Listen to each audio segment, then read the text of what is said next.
Vous êtes sur RAL24 News et bienvenue pour ce nouveau numéro de Cap sur l'Afrique, votre rendez-vous hebdomadaire avec les questions africaines.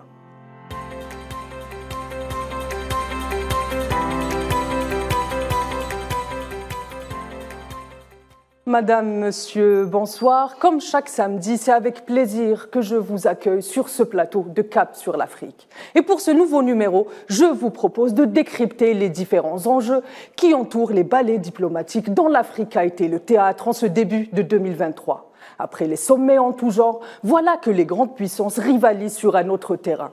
Les tournées avec plusieurs pays dans leurs agendas.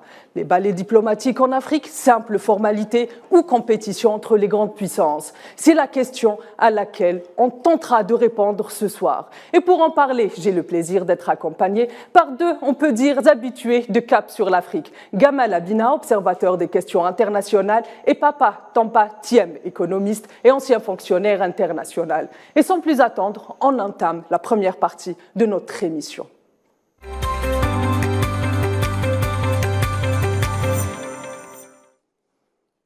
Comme vous le savez, l'Afrique, c'est aussi le continent des valeurs. Alors, pour commencer cette émission, je commence avec l'aîné de mes invités. Bonsoir, Papa Thiem. Merci d'avoir accepté notre invitation.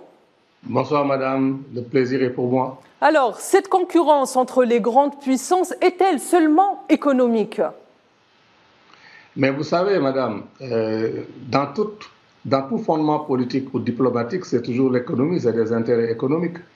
La question, c'est simplement comment l'expression des intérêts économiques évolue à travers le temps.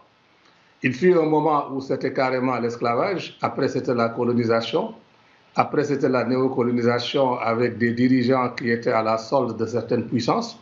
Maintenant que la jeunesse africaine s'éveille de plus en plus et ne peut plus accepter que le contrôle des ressources extérieures se fasse de la manière dont ça se faisait, les dirigeants occidentaux, orientaux et de tous bords sont obligés excusez-moi, quand par exemple Janet Yellen parle de partenariat gagnant-gagnant, aujourd'hui en Afrique, est-ce que c'est possible de croire en ce partenariat gagnant-gagnant justement? C'est fort possible. Vous savez, je me suis exprimé sur cette question plusieurs fois, y compris quand Janet Yellen partait sur le Sénégal comme première étape. Et j'avais carrément dit que la jeunesse africaine aujourd'hui ne laissera plus ses dirigeants faire n'importe quel deal. Il faudra donc venir avec des discussions qui mettent au centre aussi les intérêts des Africains, notamment l'industrialisation par la transformation des ressources. Mais que le problème que nous avons, c'est que beaucoup de pays africains ne sont pas équipés pour pouvoir faire ces analyses et poser sur la table des propositions concrètes. Et j'avais dit aussi, lorsque de l'autre côté on m'avait expliqué, j'ai dit qui que ce soit russe, américain, chinois ou même maghrébin, aujourd'hui sur l'Afrique noire, si vous voulez travailler avec, il faut que vous acceptiez qu'on mette en place une infrastructure analytique qui permette de rapatrier l'initiative, la programmation et l'action. Sinon, vous allez foncer sur des éléphants blancs et ça ne servira à personne. Ma prochaine question est adressée à Gamal Abina. Gamal Abina, bonsoir. Merci d'avoir accepté notre invitation. Merci pour l'invitation. Il y a quelques années, seule la traditionnelle tournée des affaires étrangères chinoises en Afrique était médiatisée. Mais cette année, elle a été particulière. Les USA, la Russie, même l'Europe avec Joseph Borrell en Afrique du Sud. Et pendant ces tournées, justement, on a vu les différents représentants des grandes puissances ne pas cacher leur intérêt vorace pour l'Afrique. Finalement, est-ce que ces sommets sont une simple formalité diplomatique ou il y a des enjeux derrière, au-delà des enjeux économiques que vient de nous expliquer Papa Thiem? J'ai envie de dire, déjà, je ne fais pas de distinction dans l'Afrique. Toute l'Afrique est impactée de la même façon avec un partenariat perdant-gagnant, gagnant pour l'Occident et perdant pour les Africains, que ce soit l'extrême nord à l'extrême sud de l'Afrique. On a tous été impactés par ces manœuvres économiques grossières. Alors effectivement, qu'est-ce qui produit ce genre de balai diplomatique accéléré? Eh bien simplement, il y a deux éléments. Traditionnellement, j'ai envie de dire depuis 20 ans, c'est la Chine qui s'inscrit de façon durable et sérieuse en Afrique avec la construction d'infrastructures lourdes, avec un véritable partenariat. Évidemment, les Chinois sont gagnants, mais en même temps, ils laissent quand même des infrastructures en place que les Français, les Anglais et les Espagnols n'ont jamais fait. Et puis surtout, aujourd'hui, l'accélération de l'histoire, elle se fait depuis le 24 février. C'est-à-dire que l'Occident s'est rendu compte que lorsqu'il voulait isoler la Russie pour les sanctionner à la suite de l'invasion ukrainienne, les Africains n'ont pas parlé d'une voix, loin s'en faut. Ils ont plutôt été timorés, voire pas du tout condamné la Russie. Et on s'est rendu compte que ces 54 pays africains étaient aussi au Conseil de sécurité de l'ONU, a été actif, il y a 15 membres permanents, il y a quand même un poids qui existe, et qu'ils ont bloqué les initiatives diplomatiques américaines. Donc là, il y a une course à la séduction du marché africain, du continent africain, sur le plan économique, on l'a bien compris, mais sur le plan politique aussi. Quels sont les autres terrains sur lesquels ils s'affrontent les grandes puissances en Afrique, Gamal? Alors depuis le retour, moi je disais traditionnellement qu'il y a un retour de la guerre froide qui est en train de se mettre en place avec un bloc de l'Est reconstitué, Chine, Russie et quelques alliés stratégiques comme l'Inde par exemple ou l'Iran, et de l'autre côté le bloc de l'Ouest occidental en perte de vitesse qui sont en concurrence. Alors ils sont en concurrence sur le terrain politique, sur le terrain idéologique. C'est plus le communisme, mais tout de même, c'est les anciennes puissances coloniales face à des puissances qui ont été colonisées, comme la Chine par exemple ou la Russie un temps. Et aujourd'hui, la bataille qui se fait sur le terrain, c'est une sorte de grand bras de fer comme ça, où ils essaient de séduire tour à tour tel ou tel pays par rapport à un passé qui ne passe pas au niveau de l'Afrique. C'est-à-dire que les anciennes puissances coloniales ont prouvé depuis 60 ou 62 ans, depuis les indépendances généralisées, que leur partenariat n'a rien donné, bien au contraire, ça a été un épuisement de l'Afrique et un non-développement organisé, alors que du côté du bloc de l'Est, il y a une volonté affichée de faire un partenariat gagnant-gagnant effectif avec d'abord la question évidemment économique, c'est les Chinois, puis la question sécuritaire, c'est les Russes qui s'inscrivent, mais surtout une série de grands sommets internationaux qui parlent globalement aux Africains face évidemment à ces pays qui ont décidé de prendre leur part de développement de l'Afrique, de partenariat, évidemment d'exploitation de richesses, tout en continuant à travailler en deux concerts. Donc la question qui se passe actuellement, c'est quoi? D'un côté, un Occident en perte de vitesse, mal vu depuis 60 ans, on voit le résultat de leur action, et de l'autre côté, des partenaires comme les Chinois ou les Russes qui ont dit nous ne sommes pas là pour vous donner des leçons de morale ni des leçons de bonne gouvernance, nous sommes là pour essayer de travailler, de conserver vous, parce que nous savons ce qu'est un pays qui est colonisé. Merci Gamel. Papa Thiam, que pensez-vous des destinations choisies par les représentants des grandes puissances en ce début d'année 2023? Disons, ce sont des destinations qui, sur le plan géostratégique, ont des significations. Vous prenez par exemple en Afrique de l'Ouest, vous avez le Sénégal et le Ghana, par exemple, parce que ce sont des pays phares anglophones et francophones. Vous allez après vers le Kenya, c'est l'Est. Vous allez vers le Sud, c'est l'Afrique du Sud. Donc, ils raisonnent encore de manière à penser à des locomotives géostratégiques. Bon, ça, c'est déjà une première erreur d'appréciation, parce que ce ne sont pas les dirigeants de ces pays qui influencent la position des populations africaines, parce qu'ils sont encore avec les vieux schémas. La deuxième chose, ils essayent de s'appuyer sur ce qu'ils appellent l'élite africaine en organisant des sommets, en prenant des gens qui ont des noms, mais la société africaine les voit de plus en plus comme les collabos d'un ancien système. Ce qu'ils décorent, ce qu'ils honorent, et ils pensent que ces gens-là ont une influence sur l'Afrique, ils ne l'ont pas. Donc la grande question aujourd'hui que je me pose, c'est de savoir pourquoi ils continuent à prendre les Africains pour des grands enfants en leur faisant peur, en leur disant « méfiez-vous des Russes, méfiez-vous des Chinois, méfiez-vous comme ceux qui ont été dans un pays comme le Sénégal pendant 300 ans, n'ont pas fait leur preuve sur le terrain. » C'est la raison pour laquelle il faut qu'ils apprennent à être matures, parce que nous avons besoin en Afrique de toutes les coopérations. Mais nous devons coopérer sur des agendas que nous avons bien travaillés, avec des problématiques bien claires, qui définissent le spectre et le schéma d'achèvement de nos intérêts et qui les combinent avec leurs propres intérêts pour définir ce qu'on pourrait appeler un contenant de partenariat gagnant-gagnant. Et c'est ça qui n'est pas encore sur la place. Ils continuent encore à se promener, à nous faire des tapes dans le dos, parce qu'en réalité, ils parlent aussi à des chefs d'État qu'on n'attendait pas à pareille fête. Mais le problème, c'est qu'il faut qu'ils se rendent compte que ces chefs d'État ne sont plus écoutés par le peuple. Ils ne pourraient le faire que lorsqu'ils seraient capables de leur faire des promesses auxquelles les peuples peuvent croire. Et tous ces peuples maintenant sont éduqués. Ils savent ce qu'il faut faire de leurs ressources, comment le faire et comment s'en sortir. Autrement dit, cette jeunesse africaine, ces populations tendent les bras à tout le monde. Merci, Papa Thiam. Une dernière question, elle est destinée pour vous, Gamel Abina.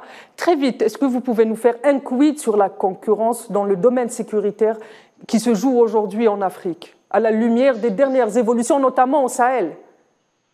Vous savez, c'est pas très compliqué. On a par exemple la question du Sahel avec la France qui a montré son incapacité chronique à en finir avec les groupes terroristes. 8 années avec un pays industrialisé, puissant, très renseigné, qui a été incapable d'en finir. Les Russes arrivent, calment les tensions par exemple en Centrafrique, où ça fait finir en guerre civile tout de même, et surtout calment les tensions au Mali, à telle enseigne qu'au bout de 6 mois, la question du terrorisme est quasiment réglée et que maintenant le Burkina Faso, qui a fait le même chemin que le Mali, a décidé de prendre son destin en main et de prendre le partenaire russe comme partenaire sérieux. Ce qui se passe, c'est qu'aujourd'hui, il y a une concurrence entre d'un côté les groupes sécuritaires d'État russes, et privés parfois, c'est vrai, et de l'autre côté, l'État français qui a toujours eu, et ça vient d'être dit à l'instant, une vision un petit peu paternaliste, à prendre pratiquement ces Africains pour des enfants, alors qu'ils ont l'intelligence aujourd'hui, les Africains, puisque c'est les peuples qui parlent, de dire nous choisissons nos partenaires, nous choisissons celui qui sera le plus intéressant pour nous, car aujourd'hui, notre poids est prépondérant. Il ne faut jamais oublier une chose, et c'est essentiel, l'Afrique, on parle souvent de l'empire du milieu chinois, qui est le plus grand empire, c'est pas vrai. Le plus grand continent sur Terre, c'est l'Afrique, les cartes sont tronquées.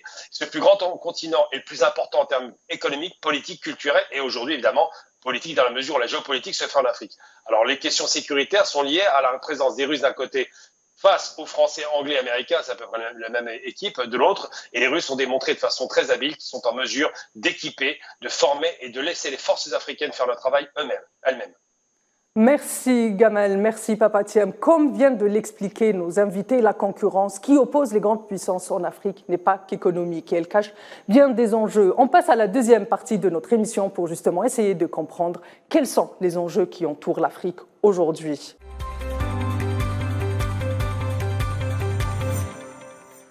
Papa Thiam, je commence avec vous cette deuxième partie de l'émission. À votre avis, pourquoi est-ce que l'Afrique compte de nouveau aujourd'hui ? Vous savez, madame, l'Afrique a toujours compté. C'est-à-dire, avant, on ne lui demandait pas son avis.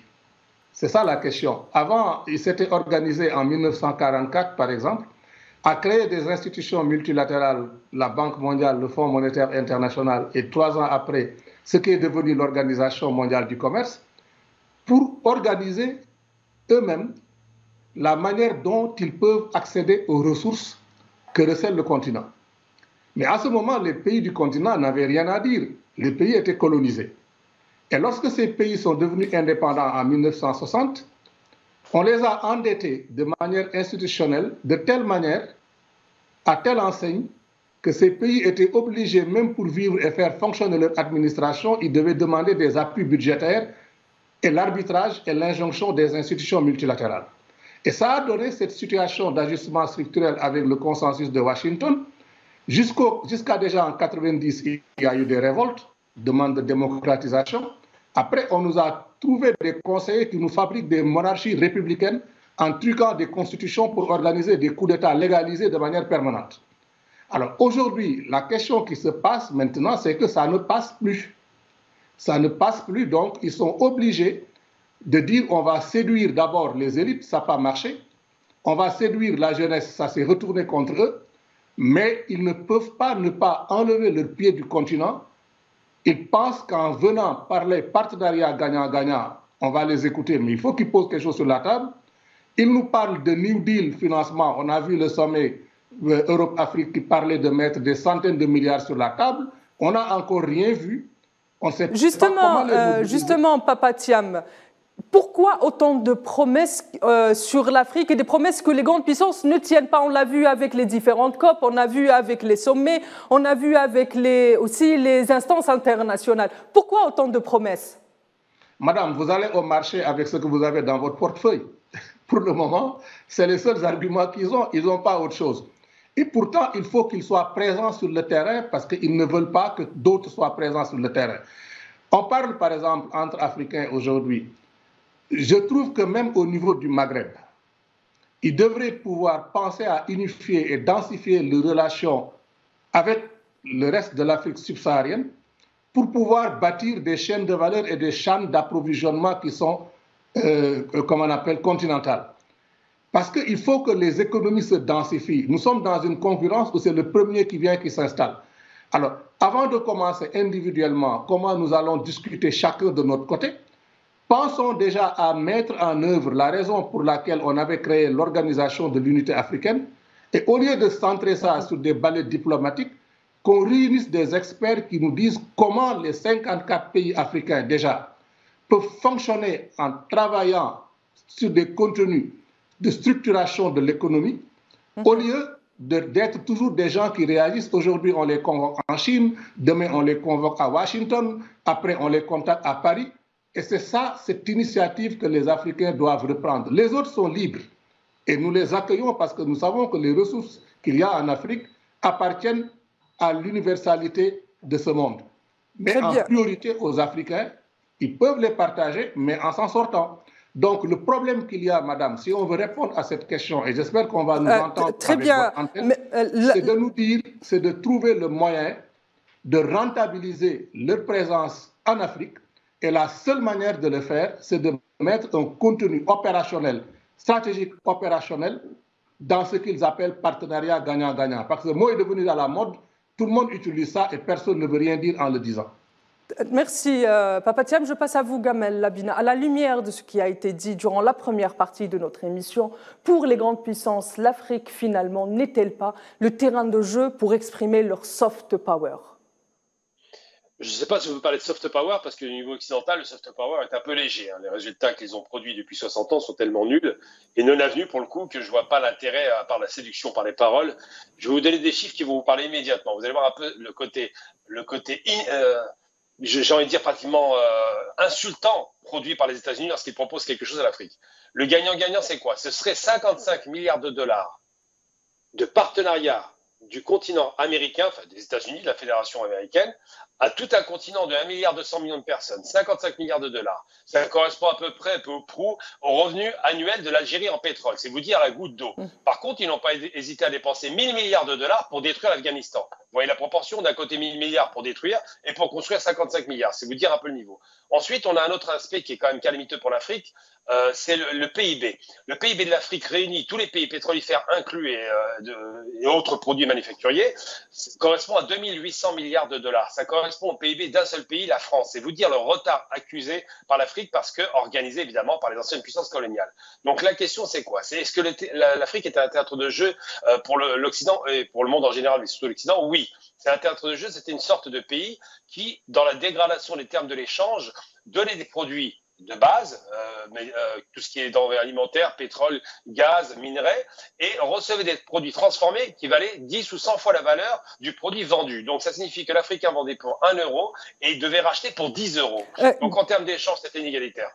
Gamel, pendant ce ballet diplomatique a été accompagné d'une part ou d'autre, par exemple Janet Yellen ou encore Joseph Borrell, et même le ministre des Affaires étrangères russe se sont accusés les uns les autres. Est-ce que finalement les grandes puissances ne veulent faire sortir l'Afrique de sa parité ou de sa parité, oui? Sa liaison avec la Russie et la Chine, par exemple. S'agissant de la Russie, s'agissant aussi du conflit en Ukraine, est-ce que l'enjeu aujourd'hui n'est pas de faire sortir l'Afrique de son refus de prendre position à tout prix?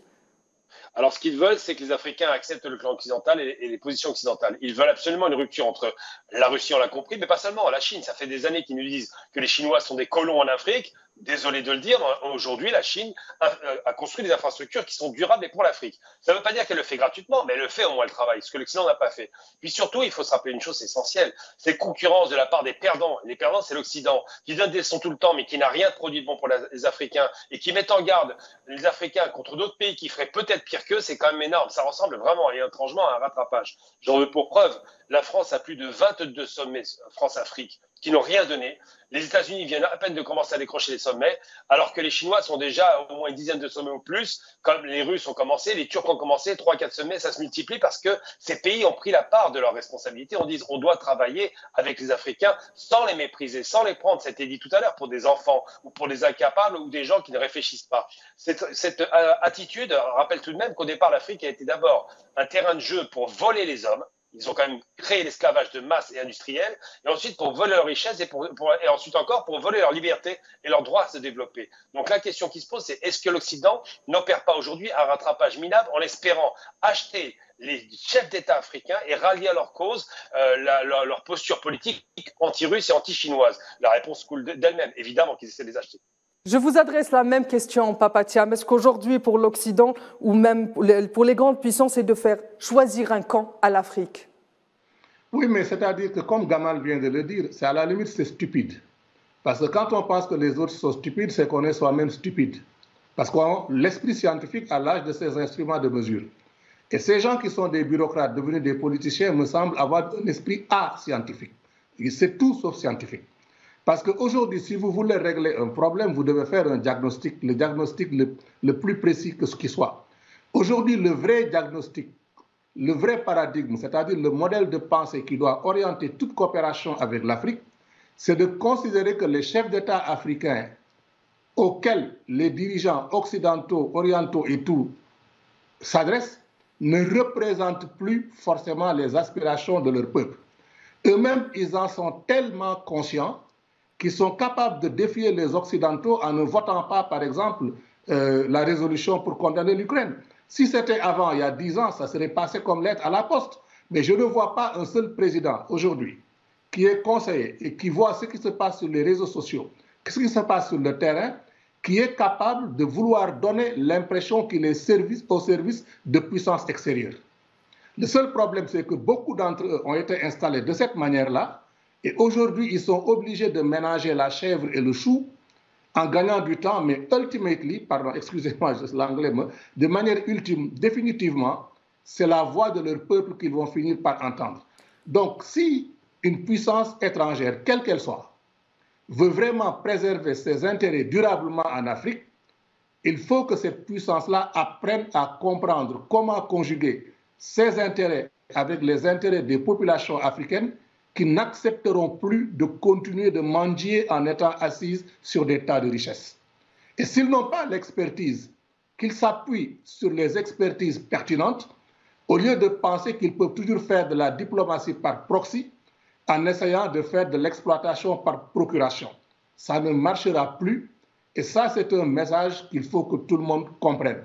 S'ils ne le comprennent pas, on va continuer avec toujours beaucoup plus de casse jusqu'à ce que la situation devienne ingérable. Et à ce moment-là, ce sera un nouveau problème qui sera posé. J'aurai peut-être le temps de vous poser une dernière question. Gamel Abina, durant la guerre froide, la concurrence entre les grandes puissances, ou bien les deux blocs, on peut le dire, le bloc communiste d'un côté et le bloc impérialiste de l'autre, était idéologique. Mais cette concurrence aujourd'hui, elle est féroce, mais elle est sur quelle base idéologique justement ? Eh bien, à l'époque, vous avez bien fait de dire impérialiste, non pas capitaliste. J'aime beaucoup parce que les deux se mélangent en réalité. Oui, il y avait cette concurrence idéologique qui a pris son point d'orgue après la guerre froide, enfin au démarrage de la guerre froide de 1945. C'est une concurrence qui était liée au partage des richesses, soit ce qu'on appelait donc le tout État, donc le communisme, ou le marché libre ou l'ultralibéralisme occidental et américain. Aujourd'hui, ce n'est plus le cas. Aujourd'hui, la concurrence se fait sur une ligne de fracture qui n'est plus vraiment idéologique, bien qu'il reste l'idéologie. À l'Est, par exemple, l'État est toujours proéminent. Il contrôle toujours les grandes richesses. Il n'y a pas de privatisation du pétrole comme aux États-Unis. Les groupes militaires sont plutôt contrôlés par l'État. Mais surtout, à l'Est, il y a l'idée de se dire que les anciennes puissances qui ont été colonisées, la Chine par exemple, il faut s'en souvenir, considèrent qu'ils sont des peuples émancipés. Ce que ne sont pas les Américains ou les Occidentaux, qui étaient les peuples qui réduisaient à l'esclavage. Donc cette concurrence se fait sur l'idée de se dire nous sommes les peuples du Sud qui avons subi, comme les Allemands, 4 ans de nazisme quand même, et vous, nous comprenons ce qui vous est arrivé et nous voulons travailler avec vous parce que nous avons réussi notre développement. Puis j'ai envie de dire simplement, la Chine, parce que l'Occident dit toujours le développement passe par la démocratie, ce qui est un mensonge d'ailleurs. Même chez eux, ce n'est pas la démocratie qui les a développés. La Chine n'est pas une démocratie. Et pour autant, quand elle arrive en Afrique, elle parle à des dictateurs pour beaucoup, et elle leur dit, je ne vous donne pas de leçons. Comportez-vous bien, faisons de bonnes relations économiques, développons les pays, quel que soit le régime. Parce que l'objectif, finalement, ils ont à cœur, c'est quoi ? Eh bien, c'est le bien-être des populations. Et si ça arrive, eh bien, tant mieux, j'ai envie de dire. Alors que les Occidentaux nous présentent la démocratie comme l'alpha et l'oméga de la réussite. Mais leur démocratie n'a pas empêché, par exemple, je viens de voir l'image d'Abiy Ahmed à votre image, par exemple, la tentative par les Américains de détruire l'Éthiopie en instrumentalisant le Tigré. Donc, ça veut dire un peu qu'il y a le discours de façade et dans les faits, des opérations sous faux drapeau, des opérations un petit peu de déstabilisation des pays, uniquement dans le but de garantir l'approvisionnement des Américains. On se rappelle en 1953 l'assassinat de Mossadegh. Très bien, merci Gamel. Je vous pose la même question, Papa Thiam, brièvement, s'il vous plaît, le temps commence à nous manquer. Vous savez, Gamel, la démocratie s'exprime par le respect des lois. Mais quelles lois? L'apartheid avait ses lois, l'esclavage avait ses lois, le nazisme avait ses lois. Donc quand des pays nous disent qu'ils sont démocratiques, parce qu'ils fabriquent des lois qui mettent hors la loi ceux qui sont contre le système d'exploitation, ça c'était peut-être un leurre qui pouvait passer, mais ça ne passe plus. Aujourd'hui, ce qui nous intéresse en Afrique, c'est des cadres juridiques, des cadres législatifs, des cadres opérationnels qui permettent la participation du plus grand nombre d'Africains aux activités économiques et sociales auxquelles elles attachent de la valeur. S'ils ne peuvent pas venir dans ce credo pour discuter avec ceux qui représentent la jeunesse africaine, ils perdent leur temps, mais ils n'arriveront plus à faire ce qu'ils faisaient avant. Donc c'est la raison pour laquelle on dit démocratie et tout ça, l'idéologie projette la réalité la tête en bas. Quand on veut faire passer quelque chose, on crée une idéologie qui devient l'opium du peuple. Le problème, c'est que maintenant, les gens ont compris que l'opium dure le temps d'une anesthésie locale. Et nous sommes devenus immunisés maintenant par rapport à ça. Très bien, merci Papa Thiam, mais merci aussi d'avoir pointé du doigt ce qu'il faut construire aussi en Afrique. Et merci à Gamel Labina, et merci pour la pertinence de vos réponses. Je vous donne, mesdames et messieurs, c'est la fin de ce cap sur l'Afrique et je vous donne rendez-vous la semaine prochaine pour une nouvelle question africaine. Excellente soirée sur Al24 News.